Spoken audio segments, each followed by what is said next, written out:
Good morning. It is September the 10th, and the moon is in Scorpio. The moon is also a waxing crescent moon, which is my very favorite moon. Physically, it's my favorite moon, and emotionally, it's my favorite moon too, because it is a beginning.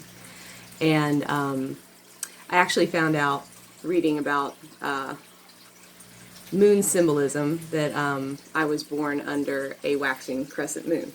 And people who are born under a crescent are very good at beginnings. They love a new start. They love a new project. They're not so good at follow through. So I don't know what happened in my sleep world last night, but this is why I think the universe is so cool and so fun and so mysterious.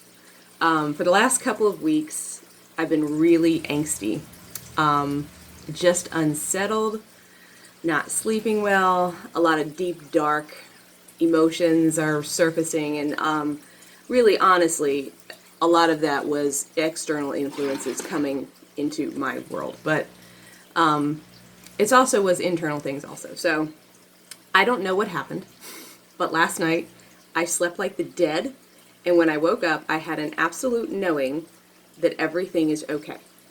All of the things I've been fretting and sweating over and troubleshooting and overthinking and double questioning, all of that was gone when I woke up this morning, and nothing has changed physically in my world. I went to bed last night, the same person I went to bed as for weeks now before this, but this morning, for whatever reason, I woke up and I'm like, yep, got it, good, I'm going in this direction, and I feel like I am moving forward. The world is moving forward instead of I have felt like we're in retrograde, like a personal retrograde. So anyway, that's a really good shift for me. So cards of the day, I got the Ten of Cups, and in the Rider-Smith weight, the 10 looks like this. And so there's a family there. Tens are culminations. They're completions of a cycle. And the Ten of Cups is obviously a very happy, fortuitous little card. So I'm happy to see that this morning. That tells me that I am in fact indeed heading in the right direction. And I really like the Pagan Otherworlds because it's just so artsy. It's so much more refined than Rider-Smith weight. And then the Queen of Cups. I keep getting this card. I'm much more a Queen of Wands or a Queen of Swords, so I don't know why the Queen of Cups continues to, but she's a great card. You know, I think it's just a reminder to be patient. That's what the Queen of Cups is. She's all about relationships, really being attentive, really paying attention to detail, that sort of thing.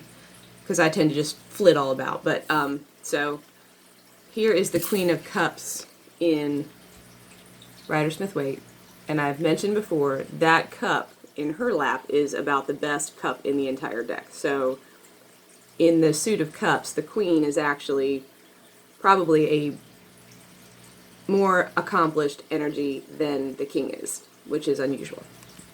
And we have a naked Queen of Cups here, semi-naked, in the Pagan Otherworlds deck. And her look on her face is very reflective. So I will remember today to be patient. In the cups are all about relationships, but in the Pentacle world, which is where I kind of have been living, I have realized I've struggled for a long time with what I want to do when I grow up, and I've caught a bunch of shit about my struggle with wanting to know knowing what I want to do when I grow up. So I've tried a lot of things. I tried real estate, and I hate paperwork, and I hate the fact that so many things are out of my control in that job. You know, I can't control builders or banks or sellers or buyers or listing agents or whatever. Laws, taxes, I can't control any of those things. So that's why I did not like real estate. Because I'm not a control freak, but I do like to have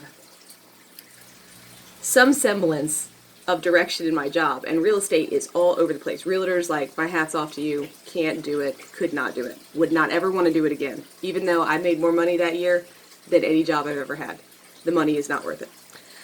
So on that note, I think I finally see also a clear path. I realize I don't have to do one thing. And honestly, I'll be bored as hell doing one thing for the rest of my life.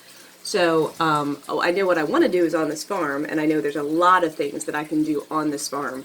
I want to sell people an experience, whether that's Airbnb, whether that's touring, foraging tours, food, whatever it is, that's what I want to do. And for the first time in years, I see a clear financial direction to actually get there. So I'm going to be making some changes in that portion of my world as well, so that I can get to the end result.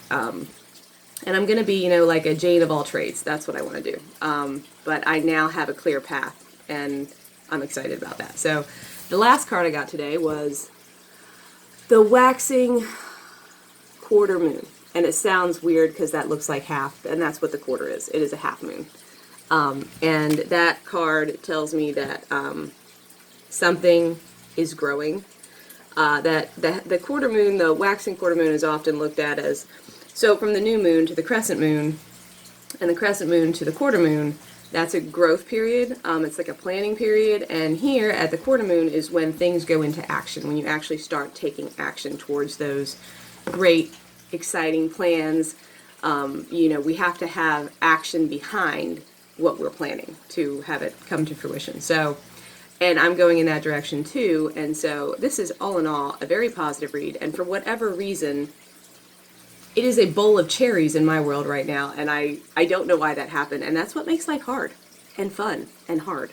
Anyway, I hope you have a delicious day. I'm off to work and getting ready for this. We're almost to the Sunday. The weather looks beautiful for the foraging tour. I have a lot to do between point A and point B. I'm working straight through it. Got a birthday party on Saturday night, foraging Sunday morning. So anyway, I hope you have a great day, and I'll see you tomorrow.